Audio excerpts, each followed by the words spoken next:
بيحتفل العالم في يوم 5 سبتمبر من كل سنة بيوم البيتزا الجبن العالمي، وده احتفال بيعتبر من ضمن الاحتفالات الترفيهية، وده للتعبير على مدى حبك للبيتزا، خاصة بقى اللي بتكون بنكهة الجبنة، فهي بتعتبر من الأطباق العالمية واللي مفيش ذوق بيختلف عليها. وفي الفيديو ده هنتكلم عن أغرب نكهات بيتزا بالجبنة حول العالم. السلام عليكم، أنا محمود البدري وأهلا بكم في قناتي.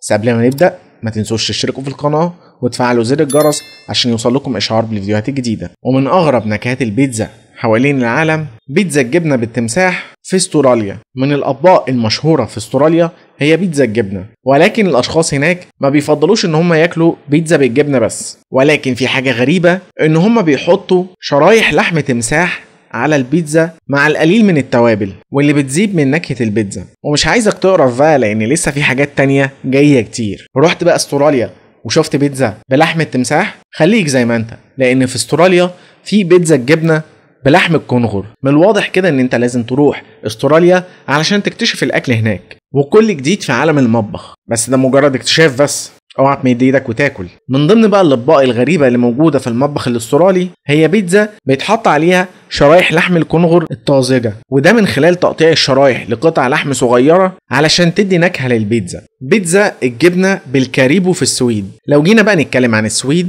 فهناك بتتحضر البيتزا وبيتحط عليها لحم الكاريبو، واللي ما يعرفش الكاريبو هي دي صورته، ده حيوان موجود ومعروف باسم الرنة الأمريكية، وبيقولوا بقى إن لحم الكاريبو بيدي قيمة غذائية عالية قوي.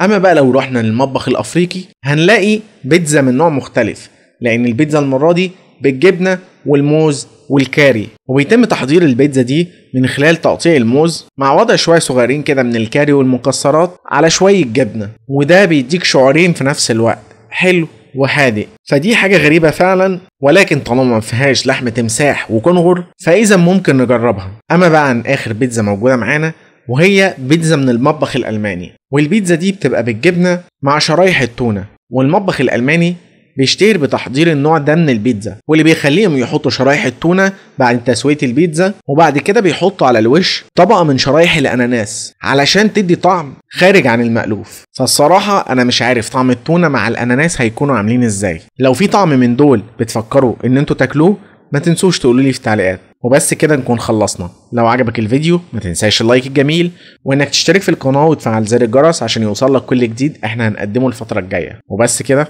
سلام.